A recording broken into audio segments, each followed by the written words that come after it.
comme c'est la période des 3 semaines, on va faire des halachot qui concernent les 3 semaines, à savoir, pas des halachot qu'on connaît habituels, prendre repassage, lavage et les halachot concernant Ben Adam Lachavero. C'est-à-dire, comme il y a écrit que c'est à cause de la sinatrinam, la haine gratuite qu'il y a eu de la destruction du Beth Amikdash, donc il faut faire très attention à ne pas provoquer une souffrance entre les gens. Alors, donc on va donner des exemples qui sont amenés dans la halakha. Alors, par exemple, il y a eu la souffrance de parler méchamment. Il y a une, dans l'année, il y a une mitzvah de l'autonou. Ne pas faire de faire des méchancetés à quelqu'un. Soit en argent, soit ou pas un converti, de lui dire, de rappeler qu'il est un converti, Balchouva lui dire qui tu es toi, tu mangeais ta rêve, maintenant tu te ramènes. L'autonou, alors un mari avec une femme, ou une femme avec son mari, ou les enfants avec les parents avec les enfants. Il y a une interdiction dans l'année de l'autonou, de ne pas faire de peine avec les mots. Et dans les 3 semaines, à plus forte raison qu'il faut faire très attention parce que les gens ont les nerfs à fleur de peau. D'accord ? Alors, on te dit par exemple,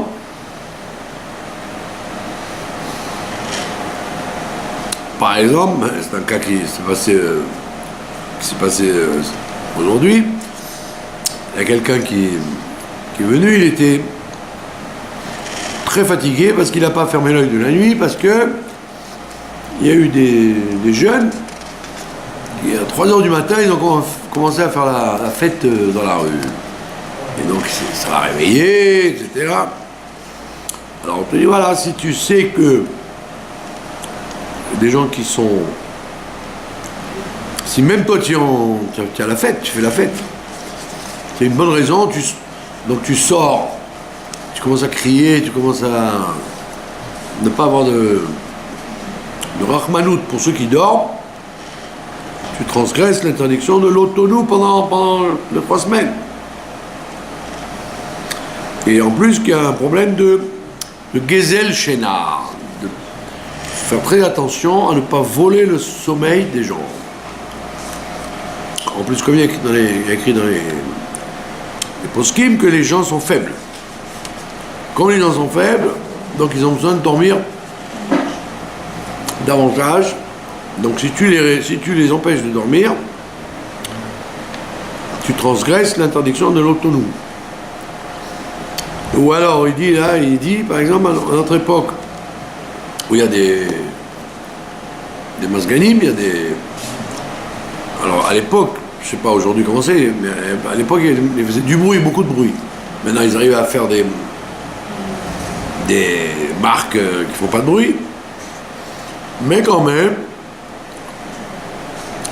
tu n'as pas le droit d'installer de la clim dans un endroit qui donne sur les fenêtres du voisin, et qui plus est, qui font couler par exemple l'eau dans la merpessette ou dans le jardin qui dérange. Alors là il amène un truc très spécial au quartier religieux. Dans certains quartiers, il passe avec une voiture et un haut-parleur pour annoncer la mort ou les malades ou les mariages, etc. Alors il faut faire très attention, justement, pas seulement dans les 3 semaines, toute l'année, de ne pas faire ça en pleine nuit, à tue-tête, ils te font passer la voiture qui annonce la mort ou la naissance ou un tas de nouvelles. Il dit on fait pas ça sous prétexte qu'il y a un grand rave qui est mort ou un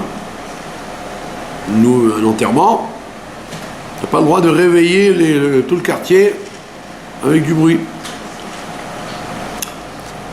Il dit pareil dans une Beth Knesset ou dans un endroit public, t'as pas le droit de lire plus fort, de déranger.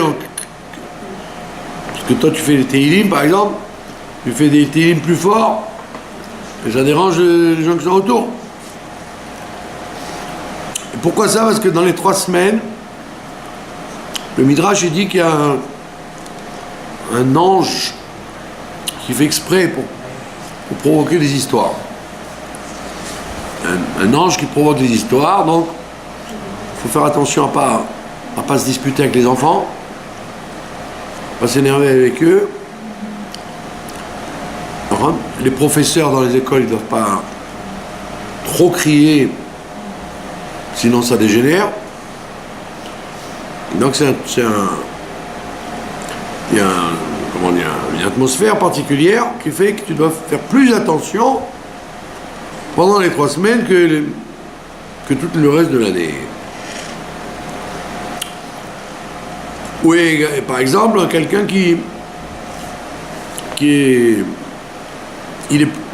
toi ça te dérange pas, mais là, lui ça le dérange. Ça arrive. Tu peux avoir des gens qui ont tendance à voir les choses comme eux ils sont. Lui ça le dérange pas. Alors moi ça me dérange pas, donc ça doit pas te déranger. Mais on fait très attention, parce que si ça dérange X, ça peut déranger. Si lui il te dit que ça le dérange, tu dois faire attention à ça.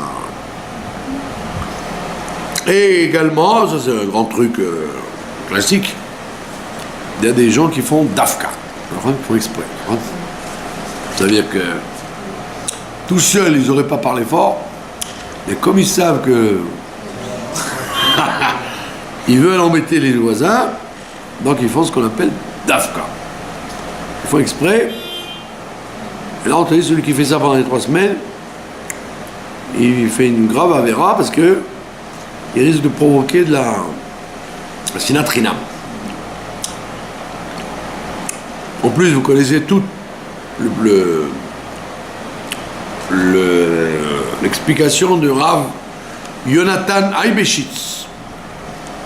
De rendre sur la sinatrinam. C'est intéressant d'en parler. Il dit dans la Gemara, c'est écrit le premier temple, comme leur faute a été dévoilée, donc la fin a été dévoilée aussi. C'était quoi la faute? C'était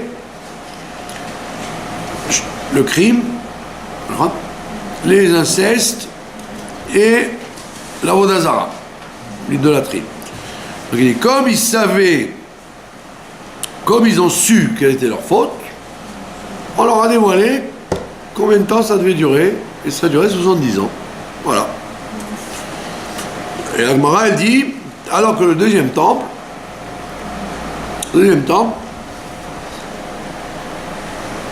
on leur a pas dévoilé leur faute, donc on leur a pas dévoilé la fin.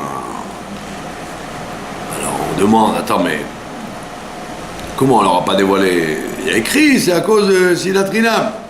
Bien qu'ils avaient la Torah et qu'ils avaient plein de comment on appelle ça, de qualité. À cause de la Sinatrinam, la haine gratuite, il y a eu le temple, il y a eu la destruction. Qu'est-ce que tu me dis? On leur a pas dévoilé leur faute. Elle a été dévoilée, c'est écrit. Donc, alors, et donc ça veut dire quoi? On leur a pas dévoilé la faute, donc on leur a pas dévoilé la fin. C'est vrai que ça a 2000 ans. Alors le Rav Yonatan Aibeshitz, il dit, que ça veut dire on leur a pas dévoilé la faute. Il dit, en fait, ça veut dire quoi? Quand quelqu'un il fait sinat rinam avec son voisin, il n'acceptera jamais de dire que c'est sinat rinam. Il dit, mais j'ai raison. Comme il vient de dire maintenant, la personne elle lit trop fort, ça te dérange. Ça te dérange. Ça fait des zimzoumim dans les oreilles. Donc toi tu peux pas le voir, tu vas t'énerver avec lui, et lui il fait exprès, comme il sait que ça t'énerve, de continuer. Donc quand tu leur dis soyez gentils, ils vont dire bon j'ai rien fait du tout, ça s'appelle pas sinat rinam. Et donc le Rav Yonatan Naïbeshit il dit c'est ça là, quand on dit on n'a pas dévoilé la faute, ça veut dire que personne n'accepte de dire qu'il a fauté là-dessus. Tout le monde croit que, tout le monde dit, mais non, moi je ne fais pas sinat rinam, il se comporte mal, je suis obligé de le remettre à sa place. Donc chaque fois, la faute n'est pas acceptée comme une faute. Alors que dans le premier temple, ils ont reconnu par les prophètes, c'est vrai, on a fait ces 3 fautes. Gilou Yarayot, Firou Damir. Dans le deuxième temple, ils te disent non, les gens, ils te diront jamais c'est honteux, c'est vrai, oui, j'ai mal agi. Mais pas du tout, c'est de sa faute, c'est pas moi, c'est l'autre. Comme Ève, Adam et Ève, le serpent. Oui, là, non, mais là-bas c'était une excuse, il n'y avait pas de sinat rinam. C'est pas haine gratuite, c'était pour chercher des excuses pour ne pas être responsable. Mais là, effectivement, en vérité, c'est pas sinat rinam, elle n'est pas gratuite du tout. Elle a une raison. Et chacun, il va te dire, moi non, je suis pas de sinat rinam. Mais c'est lui qui a cherché, il fait exprès, etc., etc. Donc on voit que dans ces 3 semaines particulièrement, il faut faire un grand effort de ne jamais être macpid, ne pas chercher des poux dans la tête des autres. Donc il y a une interdiction très grave de faire de la peine les uns aux autres. D'accord ?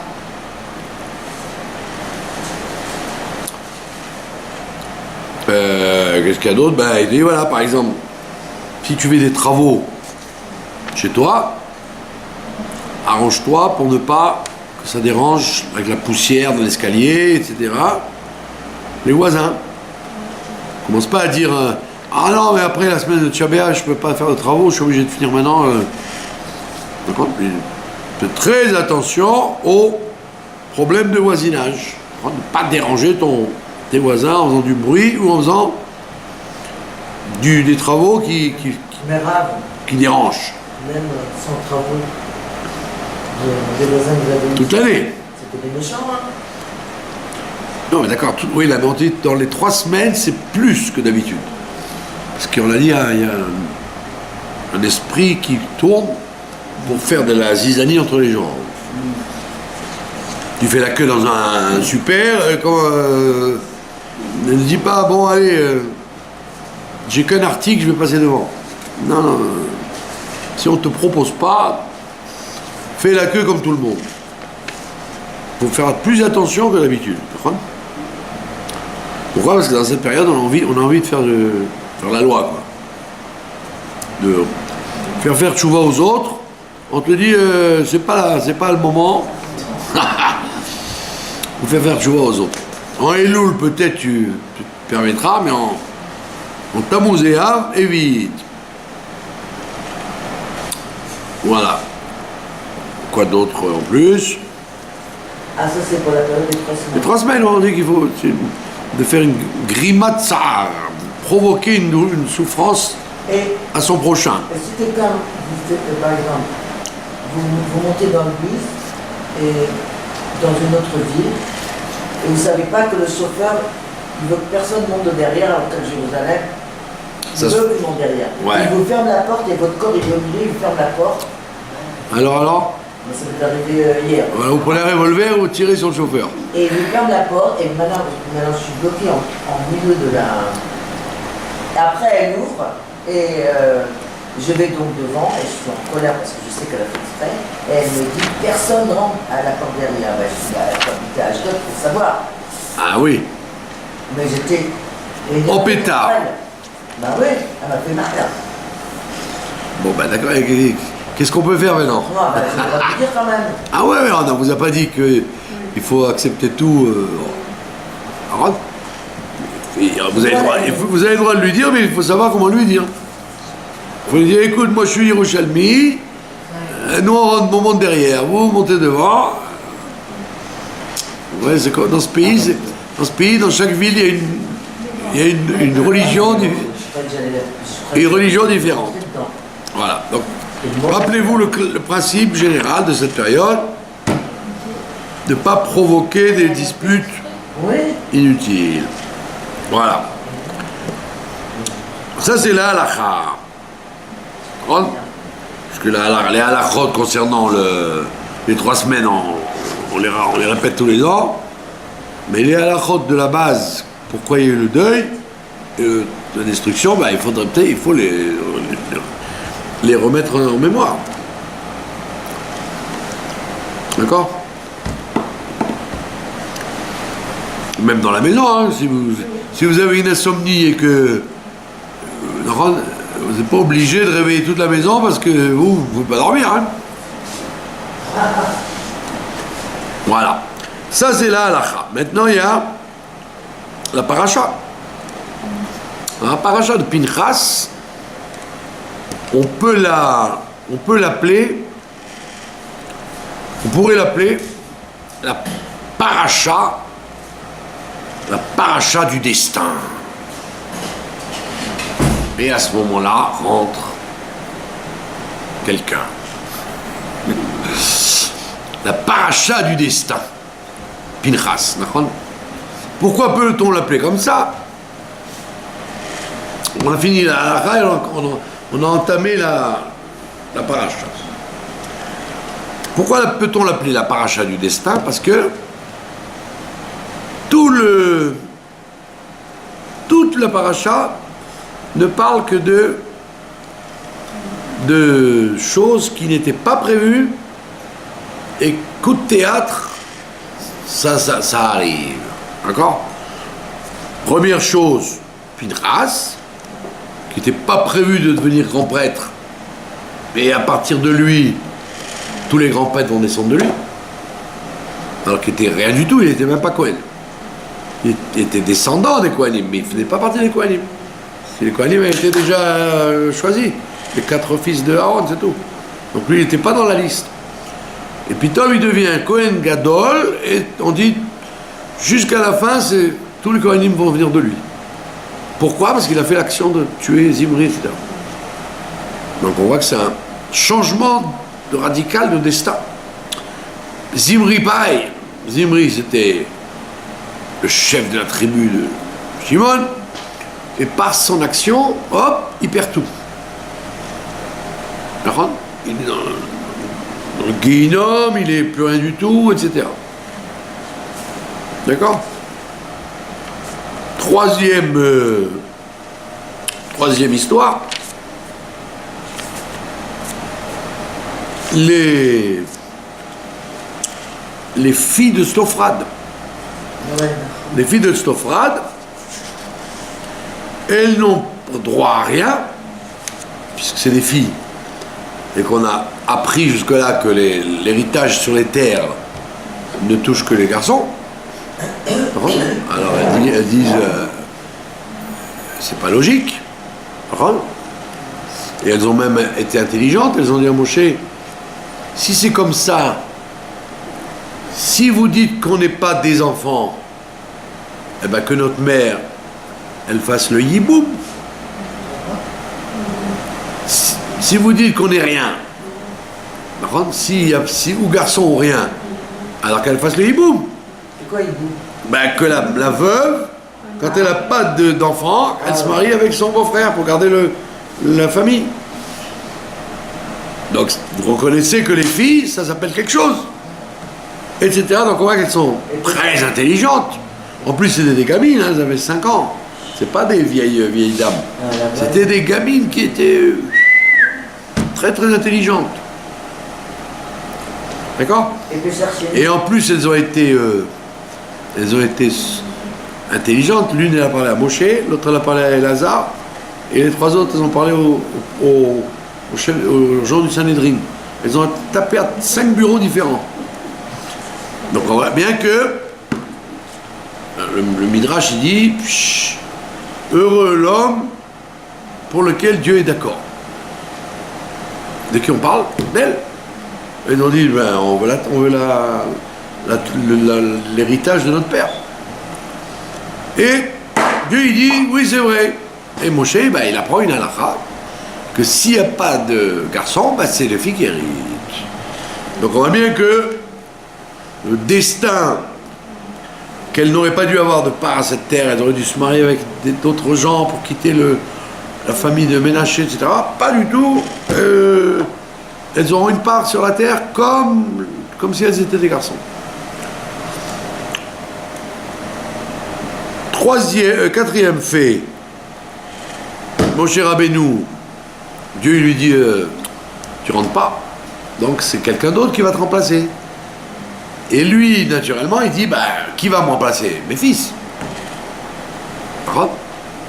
Comme c'est dans la tradition, quand un rave ou un président ou quelqu'un qui a un rôle, il a un rôle en général, s'il est bien, on donne à son fils.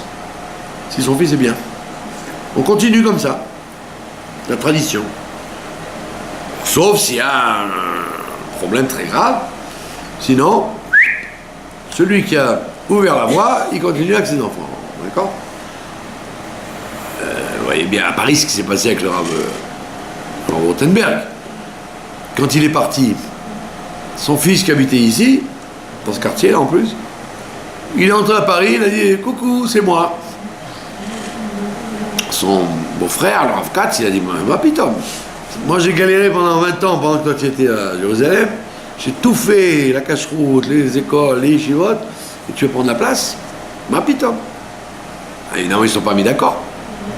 Ils ont été voir le Rav Wosner à Mlemrak, et le Rav Wosner, il a dit « C'est vrai que dans le testament du père, c'est le fils qui remplace. » Donc ils ont fait un compromis, ils ont partagé les trucs en deux. Ils n'ont pas dit « Non, il n'a rien fait. » Bon, ça, la personne qui était le plus mal dans l'affaire, c'était la belle-mère. Oui. Elle avait son fils d'un côté et son gendre de l'autre côté. Pas évident. Donc on voit bien que Moshe Rabbeinu, il aurait eût été en droit d'exiger que un de ses fils le remplace. Et Dieu lui dit, pas du tout. C'est celui qui a toujours été avec toi, Yehoshua, qui te remplacera. Comme il y a écrit, Notser Tehena, celui qui a bien entretenu une figue, un figuier, il en mangera les fruits. Comme tu as éduqué, tu t'occupais de lui toute sa vie à Yehoshua, c'est lui qui te remplacera et pas tes fils. Tes fils, on les voit jamais, on les connaît pas. Ils sont ni vus ni connus dans la tradition. Donc on voit Moshe Rabbeinu, il accepte le décret de Dieu parce qu'il comprend que c'est pas le tout d'être le fils d'eux pour remplacer. Donc voilà, toute la paracha, à tous les échelons, elle parle du destin. Est-ce qu'il y a un destin ou pas? C'est ça la question. Y a-t-il une prédisposition au départ de la vie et sur laquelle on ne peut rien changer? Diront les Arabes Mektoub, diront les Algériens Kol Wahado Saado, chacun son chacun son... Non, sa chance, chacun sa chance. Ou est-ce que tout ça c'est faux? Que c'est des trucs goy et que arabes ou ce que je sais, et c'est pas, et que le judaïsme ne dirait pas comme ça. Est-ce qu'il y a du destin ou pas? Un gros problème. Alors, on voit dans la Gemara, cet exemple qui est ramené dans la Chassidut tout le temps, l'exemple de Rabban Yochanan ben Zakkai. Rabban Yochanan ben Zakkai, il avait jusqu'à 40 ans, il faisait des affaires. Alors, à 40 ans, il a arrêté de faire des affaires, il a commencé à étudier la Torah. Il est devenu le plus fort. Et les 40 dernières années, il a géré la galoute, puisque c'est lui qui a assisté à la destruction du deuxième temple et qui a constitué toute la galoute pour qu'elle commence sa route. Avec tous les élèves qu'il y avait. Donc c'est un homme prestigieux. Et l'empereur Vespasien, il a dit waouh, quel homme extraordinaire tu es, etc. Et on te dit qu'avant de mourir, il dit je ne sais pas dans quel chemin on m'emmène. Je ne sais pas dans quel chemin on m'emmène. Dans le Gan Eden ou dans le Guinom. Évidemment, on dit que c'est quoi ce masochisme là? Tu as vécu du bien dans ta vie, tu as tout construit, le judaïsme, les mitzvot, la galoute tu as préparé, et tu te dis je sais pas si on m'emmène en enfer ou dans le Gan Eden. C'est quoi ça? C'est quoi cette question qu'il avait? En général, à part les gens qui savent qu'ils ont fait pique-pendre, donc avant de mourir ils commencent à trembler un peu. Sinon la plupart des gens ils font le bilan avant de mourir, ils savent que ça va, ça racole, ça va. Donc lui il dit je ne sais pas si je vais aller en enfer. Quoi en enfer? Quelle chance tu as d'aller en enfer? Aucune chance. C'est sûr que tu vas au Gan Eden. Alors la Chassidut elle répond parce que il s'agissait de son destin. Il arrive quelquefois, et donc ça c'est une grande chose très difficile à comprendre, que quelqu'un se trompe de mission. Qui se trompe de mission. Ça veut dire qu'en bas, il a fait quelque chose qu'il a pensé, choisi, évalué, mais en vérité, c'était pas ça du tout qu'on voulait de lui. C'est pas ça qu'on voulait. Et donc, comme c'est pas ça qu'on voulait, peut-être on va lui dire Coco, c'est pas là, hein, c'est là l'entrée. Hein.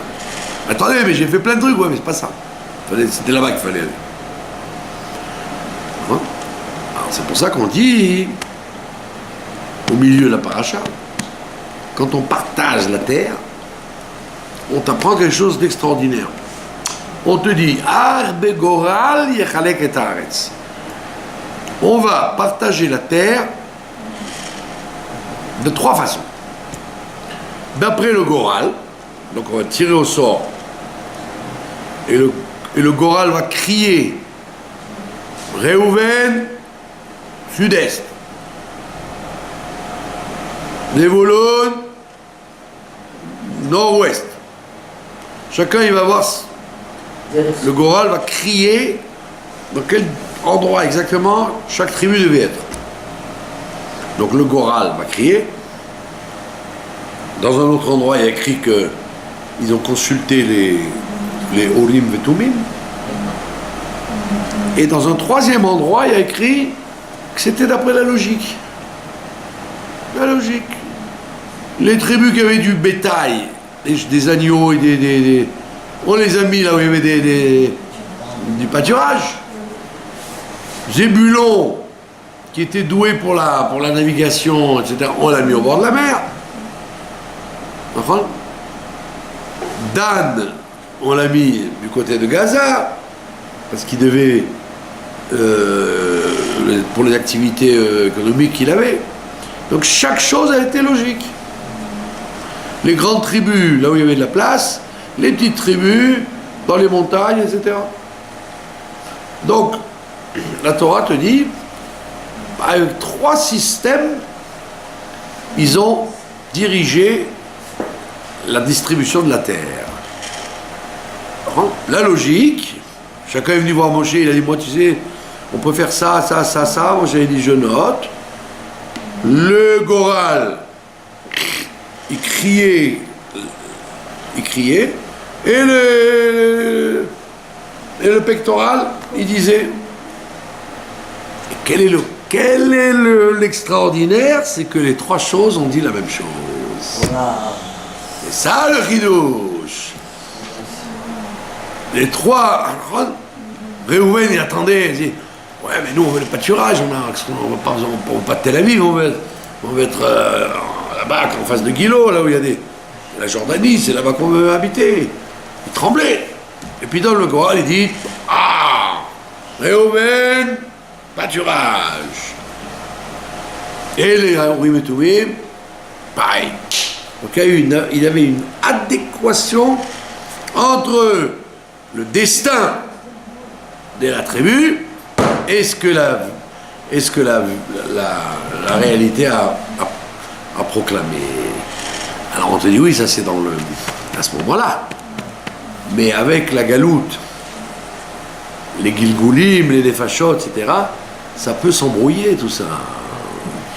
Et donc Rabban Yochanan ben Zakkai, qui vivait dans la galoute, quand la galoute a commencé, il peut dire, moi j'ai cru que c'est ce que je devais faire, mais en réalité c'est pas ça. Donc on voit bien que autant où il y a un dévoilement de Dieu, le Goral, il était comme ton Goral il est, ton choix va être, et ta volonté va être, tout marche ensemble. Mais quand c'est pas comme ça, il peut y avoir confusion totale. Confusion totale des cartes. C'est ce c'est ce que le Baal Shem Tov a appelé Neshamot. On avait déjà vu cet exemple plusieurs fois. Neshamot Atoot. Pas les Neshamot qui se trompent, mais les Neshamot qui errent, qui se trompent de chemin. C'est-à-dire, tu peux faire des choses magnifiques, mais c'est pas ça qu'on t'a demandé. Par contre, si tu fais des choses mal, on peut comprendre. Mais quelqu'un peut faire quelque chose de très bien, et puis en fin de parcours, on lui dit non. On t'a jamais demandé de faire ça. C'est pas ton travail, c'est pas ta vocation, c'est pas comment on dit ça, ta route, pas ta voie, mais c'est bien pourtant. Oui, mais c'est pas ta route. Neshamot Atot, il appelle ça le Baal Shem Tov. La fameuse histoire très connue que raconte le Baal Shem Tov. Il y a Réhouven, c'est un homme très très riche, un aristocrate, et tous les Shabbats, il invitait des centaines de gens à la maison. Il avait un grand budget pour inviter les gens, formidable. Et il y a Réhou, il y a Shimon, dans la même ville. Lui, c'est un aiglon, il tire les charrettes, il s'occupe des charrettes. D'accord? Et il dit un vendredi matin, Réhouven, il va faire une course avec son carrosse, etc. Sur la route, il y a de la neige, il y a de la boue, etc. Il voit quelqu'un qui a une charrette et la charrette est tombée dans le fossé. Waouh! Et il dit, au secours, aidez-moi. Lui, il sort et commence à aider, à pousser, etc. Mais il comprend rien là-dedans, c'est pas son métier du tout. Et pendant ce temps, Shimon, il est en ville, Shabbat va rentrer bientôt. Réhouven le pauvre, il arrive tout dégoûtant. Il a poussé, il a essayé de pousser. Il n'a même pas réussi à sortir la charrette de l'autre. Il arrive presque Shabbat. Il n'a pas le temps de se laver, pas le temps de changer d'habit. Il prie à la maison tout seul. L'autre, le cocher, il arrive à la choule. Il voit les tas de gens qui ne savent pas où manger. Il les emmène chez lui. Sa femme a dit, mais tu vois bien qu'il n'y a rien à manger. On n'a rien. On a un peu une soupe avec de l'eau. Tu m'emmènes tout ce monde-là. Et le pauvre, le riche, il arrive à la synagogue, tout le monde est parti. Il se retrouve avec la nourriture, alors plus quoi faire, etc. Après 120 ans, tous les deux, ils meurent. Ça arrive à des gens très bien. Ils arrivent là-haut, on leur dit Gehinom, tous les deux Gehinom. Gehinom. Et oui, alors il dit oui, tu as fait une mitzvah extraordinaire, tu as aidé les gens à sortir de la boue, tu n'as même pas réussi, mais c'est magnifique, mais c'est pas bien du tout, on t'a rien demandé, il fallait dire c'est pas pour moi, salut, je peux pas faire ça, c'est pas mon travail. On t'attendait pour inviter les gens, toi. Donc tu es obligé de revenir en Gilgoul parce que ces gens-là, il faut que tu les réinvites. Et l'autre, le pauvre Shimon, c'était à lui d'aider l'autre gars. En 5 minutes, il aurait sorti il aurait compris comment on sort une roue, etc. Et au lieu de ça, il a été fait dans sa torchim, il n'avait pas de quoi manger, il a fait une histoire avec sa femme, il a fait une grande mitzvah, mais c'était pas son boulot. Alors le Baal Shem Tov, il dit voilà, tes deux neshamot, elles sont revenues en Gilgoul parce qu'il fallait qu'elles fassent ce qu'elles devaient faire, pas des mitzvot qu'elles ne devaient pas faire. C'est ce qu'on appelle des âmes qui errent dans la... Comment on fait pour pas errer? Alors le rabbi il dit comment faire pour ne pas errer? C'est une bonne question. Le rabbi il dit tout ça c'était avant. Mais comme on approche du Mashiach, donc automatiquement les choses reprennent leur statut antérieur. Donc on redevient comme au temps du désert. Que le destin correspond à ce que tu dois faire. Alors le rabbi te dit c'est facile, c'est la providence qui te pousse. On te pousse contre le mur pour t'obliger à faire ce que tu dois faire. Donc, même si un certain temps tu te trompes, tu fais une mission qui n'est pas la tienne, tu tournes d'un côté à l'autre, la providence va te recadrer. Va te remettre les pendules à l'heure et te resituer pour que ton destin, qui est tel qu'il est écrit en haut, corresponde à ton rôle tel que tu le vois en bas. Donc on va te diriger, même des fois contre toi-même. On va te faire rater un avion, on va te diriger vers la route que automatiquement tu dois prendre. Il dit ça c'est la spécificité de notre génération, que juste avant, les gens ne pouvaient pas savoir, et donc ils pouvaient perdre leur temps, même s'ils faisaient des choses bien.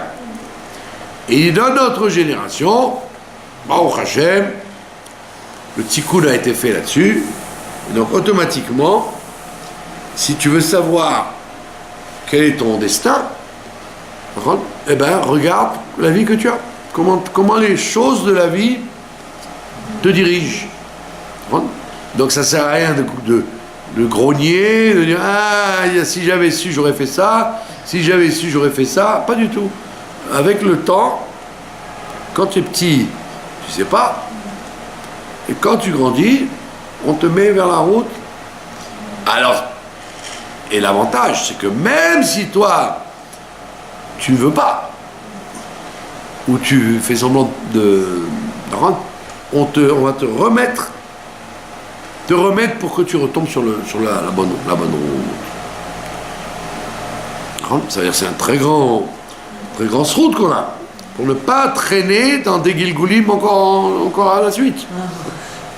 Alors maintenant, qu'est-ce qui se passe? Il y a des gens qui ont tendance à regretter ce qu'ils ont fait, ce qui s'est passé. Ils disent toujours, si j'avais su, j'aurais fait ma vie autrement. Le contraire d'Edith Piaf. Non, rien de rien. Elle a dit, elle ne regrette rien. Elle a raison. Il faut assumer, pas parce que c'est mieux d'assumer que de grogner. C'est parce que ce que tu as fait, c'est en vérité ton goral. C'est ce que ton destin voulait que tu fasses d'en haut et en bas. Mais Rav, est-ce qu'on a le droit de regretter, par exemple, quand on n'est pas religieux, toutes les bêtises qu'on a faites? Ça, c'est là autre chose. On ne parle pas d'un mauvais chemin après un bon chemin. Ça, c'est bien, au contraire. C'est au contraire, il faut regretter tous les jours, il faut faire tes choix sur les bêtises qu'on a faites la veille. D'accord?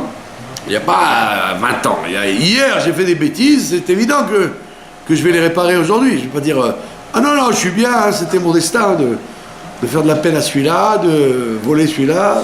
Bien sûr que non, on ne parle pas de ça. On parle de la shlichut, la mission que les gens ils ont sur Terre. Donc, il arrive quelquefois que les gens ils soient aigres. Il y a, si j'avais su, j'aurais fait autrement ma vie, Miyamar, qui c'est qui t'a dit que tu aurais fait autrement ta vie? J'ai été poussé à faire des choses, et c'est parce qu'en vérité, c'est comme ça que ça devait être. C'est comme ça que tu veux que ce soit. C'est ce qu'on appelle dans la chassidoute, la yechida chez Benefesh. Ton âme profonde, elle voulait ce chemin-là. Et donc tu n'as rien à regretter. Au contraire, tu as vu que c'est dans cette route-là qu'on t'a mis. Des fois tu n'as pas voulu y être, et pourtant on t'a repoussé dessus. Donc ça veut dire que c'est ça que tu dois faire, et c'est ça qui est bien pour toi. Et il n'y a rien à dire que j'ai raté quelque chose, j'aurais dû être riche, je suis pauvre, j'aurais dû être, ce que je sais moi, grand-père, je suis pas. Altidak. C'est très important. Parce que dans les générations d'avant, voilà, Rabbi Yochanan Zakkai, lui-même, il a eu des doutes. Il s'est dit, peut-être je me trompe de route. Et pourtant, il avait une bonne route. Donc ça veut dire qu'à l'époque, tu pouvais avoir une bonne route et c'était pas celle qu'il fallait. Alors qu'aujourd'hui, on te dit, même si tu as une route qui est pas formidable, mais c'est ça le mieux qu'on pouvait te proposer. Mais d'où ça vient? Parce que les gens, nous avons été éduqués, après la guerre surtout, dans le monde du cinéma. Et le monde du cinéma, il a fait une catastrophe que continuent à faire les machins de maintenant, les appareils là, de rentrer les gens dans des illusions. Des illusions. Le cow-boy qui fait la loi là où il veut. Les agents secrets, ils sont beaux, ils plaisent aux filles, ils peuvent tomber d'un avion, il leur arrive rien. Ah bah oui. Ouais, ils remettent la cravate quand ils sont tombés de 2000 mètres. Et les gens ils voient ça, ils disent ouais ben oui, moi là je voudrais être comme ça. Mais non, espèce d'idiot. Demain matin tu te réveilles, tu prends ton métro, tu vas au boulot, et ça n'a rien à voir avec James Bond. Et même James Bond, ça n'a jamais existé, d'accord? Les vrais agents secrets, ben, c'est des gens que tu vois dans la rue, c'est pas James Bond. Hein. Alors, le monde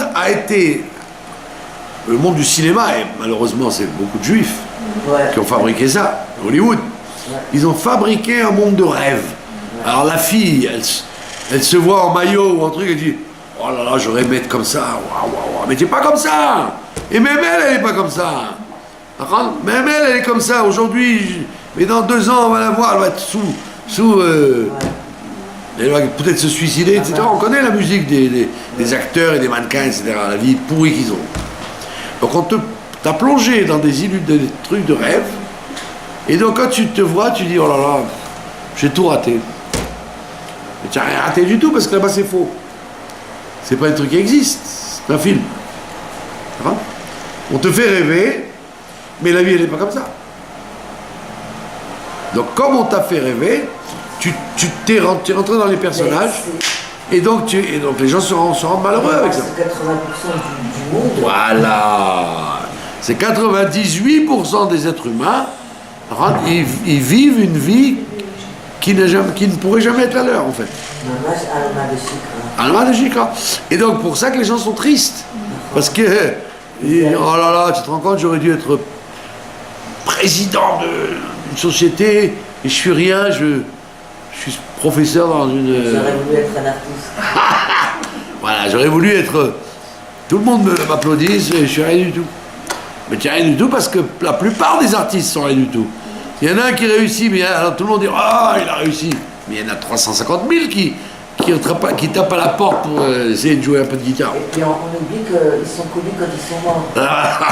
C'est vrai. Donc c'est pour ça qu'on te dit, le Satan, il est venu, il a fait croire aux gens que le Goral, que le destin, on peut le rater. On te dit non, on ne peut pas le rater. En fait, si on te remettait le jeu à refaire la chose, ben tu te rendrais compte que tu referais la même chose. C'est pas vrai de dire si j'avais su, j'aurais changé ma vie. Pas vrai. Les gens, même s'ils avaient su, on les aurait projetés à faire ce qu'ils devaient faire. Et donc, rien à regretter. Il faut utiliser chaque journée à faire des bonnes choses. Et là où Dieu t'emmène, fais ce qu'il te dit de faire, c'est tout. D'accord ?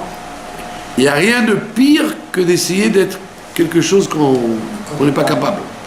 Donc c'est pour ça que mon cher Rabbeinu, dans la paracha, quand il dit « Maintenant tu vas prendre un successeur, tu vas prendre mon fils », et Dieu dit « Non, pas du tout. Yoshua. » Mon cher Rabbeinu, il ne grogne pas. Il ne dit pas « Ah non, c'est scandaleux, j'ai mis toute ma vie là-dedans, mon fils devrait suivre. » Pas du tout. Il dit « Oui, tu as raison. » C'est pas... ça s'invente pas. Yoshua, il mérite, mon fils, il ne mérite pas. Et c'est pour ça que dans le petit livre qui s'appelle Hayom Yom, le rabbi, il amène une histoire de Admor Zaken, qui avait un chassid qui était très très très fort, il avait beaucoup travaillé pour ouvrir son cerveau. Et tellement il avait travaillé qu'il était devenu un génie. Un génie. Mais pourquoi il raconte ça là-bas, le rabbi, dans Pinchas, dans le Hayom Yom de cette semaine? Parce que là, pour te dire, si tu réussis pas, ne dis pas que c'est la faute du Goral, dis que tu n'as pas travaillé assez. Travaille. Et donc ton destin correspondra à ton travail. Mais ne viens pas dire, moi j'ai rien à faire, mon destin va m'obliger. Et là, tu perds ton temps. Si tu travailles, ton destin va aller plus vite. Va arriver plus vite. Sinon, tu perds ton temps, tu vas faire comme l'autre. Les Neshamot qui se trompent de route. Mais de toute façon, tu vas y arriver. Alors, fais un effort. Fais ce que tu as à faire. Et le chemin va s'ouvrir. Si c'est pas pour toi, il se fermera. Et si c'est pour toi, il y aura la réussite. Mais il faut travailler. C'est-à-dire, tu ne dois pas dire, puisque le destin il est prévu à l'avance, en haut, en bas, c'est pareil, même si je me croise les bras, ça va venir. Oui, ça va venir, mais avec des difficultés, avec des erreurs, etc. C'est dommage. Donc, fais ce que tu as à faire, dans n'importe quel domaine que tu choisiras, et Dieu va t'ouvrir la porte, ou il va te la fermer, et tu vas comprendre que c'est pas pour moi. Il y avait deux restaurants, il y a toujours, en ville comme ça. Il y a un restaurant qui ne désemplit pas depuis des années. Quoi qu'il fasse, ça marche. En hiver, en été, il y a toujours du monde, c'est toujours frais, toujours... ça marche. Je ne fais pas de publicité sur antenne. Et il y en a un autre, tout ce qu'il a essayé, ça a foiré. Le pauvre. Non, moi, le pauvre. Non, mais dans le sens qu'il avait...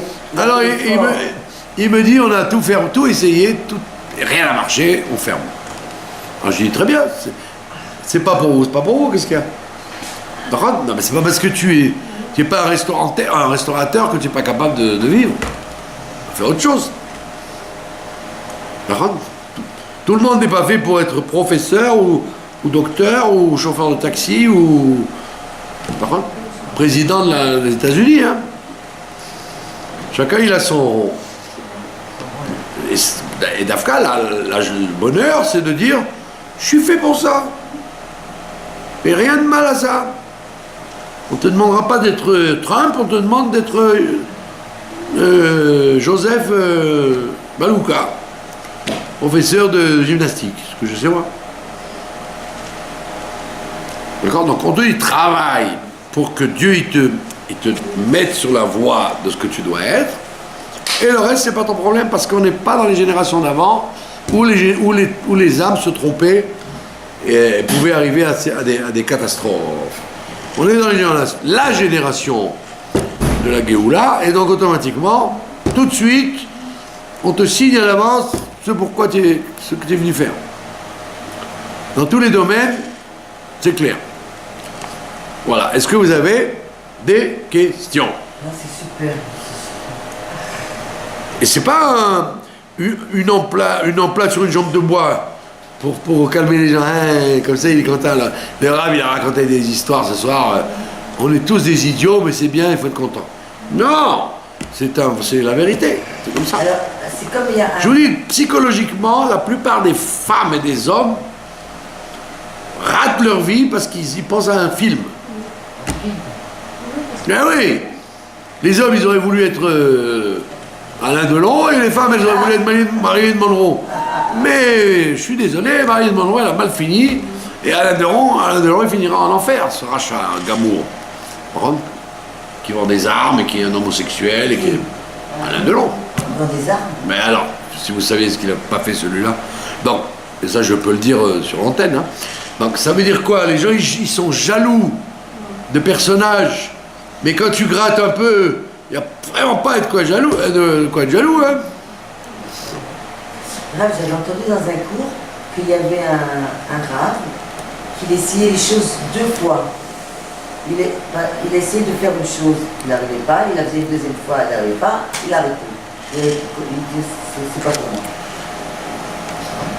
Ouais, parce qu'il faut quand même être réveillé pour comprendre que c'est pas pour moi. Bien sûr, c'est évident que tu ne vas pas dire, dès le premier truc, c'est pas pour moi. On a dit, il faut travailler. Il faut travailler. Si tu ne travailles pas, tu ne peux pas savoir si c'est pour toi ou pas. Parce qu'on ne t'a pas dit que la vie, elle est les doigts dans le nez. Ouais. Dans la vie, il faut se fatiguer.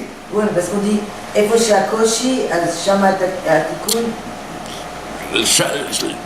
במקום שיש קושי, סימן שזה בסדר. Il faut que ce soit difficile. C'est pas parce que c'est difficile que c'est pas vrai, mais s'il y a que des embûches, tu sais que c'est pas pour toi. Faut qu'il y ait des embûches, mais que ça marche. C'est ce qu'il lui a dit, le Admor Zaken, au Chassid. Il a dit, tu as beaucoup travaillé sur ton cerveau, tu es devenu un cerveau très large. Et d'accord, ça veut dire quoi? Ça veut dire qu'il lui a garanti qu'il allait être très grand, mais parce qu'il a travaillé. Bon, tu peux pas espérer que ça va venir tout seul. C'est évident que non, rien ne peut venir tout seul. Mais il faut que ça vienne de façon à ce que tu sentes la providence chaque fois que j'ai fait des efforts et la porte elle s'ouvre. Et à ce moment-là, je sais où j'en suis. Vous voyez ça dans les Ivougim, des gens, on leur dit, tout le monde leur dit, ne te marie pas avec cette personne, tout le monde. Les amis, les ennemis, la famille, les voisins, et les gens ils insistent quand même. Après ils disent, ah, c'était mon mazal, c'était mon tikkun. Pas du tout, c'était pas ton mazal, et donc c'était pas ton tikkun. Il y a des signes dans la vie. Il faut en tenir compte. Dans tout, il y a des signes. Quand tu fais un métier ou un truc, les gens disent ah, ça lui va très bien. Il est fait pour ça. D'ailleurs, il avance, il progresse, il aime ça. Mais si tout ce que tu fais, tu essaies de faire et ça ne marche pas, alors on comprend que c'est pas ta route, vous avez raison. Mais pas que 2 fois, des fois ça peut être plusieurs fois. Mais il faut faire un effort de mettre toutes les clés de. Tous les. Comment on dit ça? Tous les atouts de son côté, évidemment. Comme on dit dans la chassidoute, que c'est vrai que c'est Dieu qui donne la bracha dans ce qu'on fait, mais il faut faire. Il faut faire des kélim, même si c'est des petits kélim. Faire semblant, mais au moins des kélim. Mais pas rien. Il ne faut pas qu'il y ait ton épouse, ça n'existe pas. Et donc après coup, quand tu vois que la vie elle passe, tu dis ben effectivement, le Goral tel qu'il est en haut, il correspond à mon destin tel qu'il est en bas. Merci. Voilà, je vous remercie de votre attention. Shabbat Shalom.